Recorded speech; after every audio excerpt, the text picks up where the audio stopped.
So, the Pennsylvania State Senate was explosive yesterday. Um, and essentially, what was going on was so Republicans refused to seat the senator elect this in the state Senate.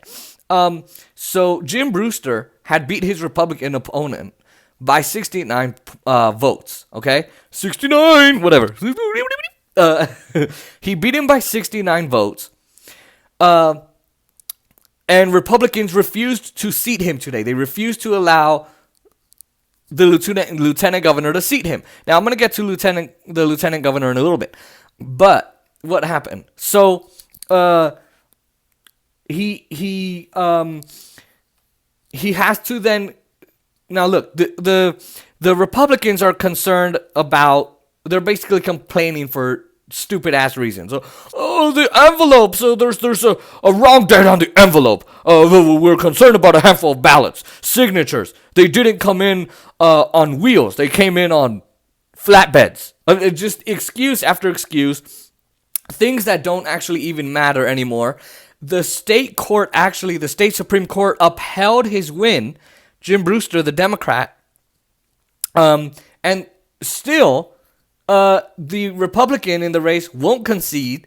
He's now going to the federal court, and the federal court is most likely outcome is going to be they're just going to uphold what the state said. And so, essentially, there you go. So the Republicans refuse to seat him, right? And so the lieutenant governor now, John Fetterman, he is the lieutenant governor. He's a Democrat. He's a little bit more progressive than the average Democrat. And he is a fighter, okay? And he decided, well, I'm going to try and block, because so he presides over the Senate, right? Vice President Mike Pence presides over the federal Senate. This guy presides over the state Senate. He decided, I'm going to swear in all the senators, but I'm going to try and block the Republicans' refusal to seat the senator. And originally what happened was, as he reported, he was going to do a provisional ceremonial swearing in, where if he were to lose in the federal court, he would then step down instead. But if he should win, which he most likely will, 99% sure of that, you can never be too sure, but seriously, then he would most likely stay in his seat, right? So the Republicans say, hell no, to hell with democracy, and they decided we're gonna vote this guy out. So they voted to kick out the lieutenant governor from the dais, and then voted to replace him with the Senate President pro temp of the Senate. He's the President pro temp. He basically subs in when the lieutenant governor can't or won't. Usually can't. He's got other priorities or events or meetings, whatever. And so let me give you a picture of this guy, right? He's 6'8", 6'10". You can't just move him. He's huge. So the President pro temp, another Republican, Jake Corman, goes over and decides, I'm going to preside over the whole ceremony, swearing in, with this guy simultaneously. And this John Fetterman wouldn't move. He's like, no, this is my constitutional duty. You guys are just being frauds and sore losers because you're actually losers and you can't take it here in Pennsylvania. I'm going to stay here and do my job. Guys, this is Republican 101. When they win, we got no recount, we win. And then when they lose, ballots, envelopes, they come up with every single excuse not to seat a senator, not to concede an election, just to get Georgia. Kelly Loeffler and David Perdue are not conceding, and they lost. Kelly Loeffler's like, we got it in the bag. No, you don't. You're losing.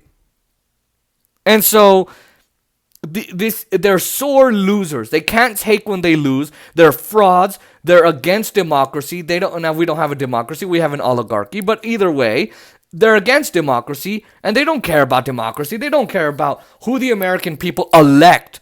Their state citizens, their constituents, voted this guy in. So, because they don't want to seat him, and they want to protect their Republican colleague, they're violating the Constitution, they're violating the law, and then the courts are going to have to come in and say, no, this guy actually won. What's the Democratic Party going to do? Hakeem Jeffries said, oh, no, we're going to have to look forward, not backward. You son of a gun. No, you got to do something about this. They're trying to steal this election. That's like having a burglar in your house. He starts breaking into your house. He's in one of your spare bedrooms in the upstairs bedroom, second bedroom, and you're like, oh, burglar's gone. No, I'm not. I'm still here, dude. I'm rummaging through your shit. Hey, I like this big screen TV. I'm going to take it. Oh, this Rolex watch. I'm taking that too. Shit. Make me $100,000. Like, that. I mean, come on. Right? So, who knows what the federal Democrats are going to do? I don't know. I hope fight it. So, now, this also reminds me of what they did in Wisconsin and North Carolina. North Carolina, Roy Cooper, the governor, won. And so what did they do? They do in the Republican state legislature? They decided, we're just going to strip him of his gubernatorial powers. He can't appoint this many people. He can only have this many people in his cabinet. He can't do this. He can't do that. And they did the same thing in Wisconsin. When the governor won, the Democratic governor, the Republicans said, nope, we're going to do the same thing. Strip him of his powers. Because they cannot take that they lost. They lost. This is a joke. This is a stunt Republicans pull when they know they lost and they can't help themselves. They're crybabies. They're little crybabies because they know they lost. The electorate didn't want them. So this is the Republican Party for you. Sore losers, committing fraud, doing something illegal, defying a court order. Okay? They're in contempt of the court. So let's hope they don't ignore the federal court. But look, these Republicans are brazen. They're going to try it anyway. So lots of hot things going on, terrible things going on on the side of the Republican Party.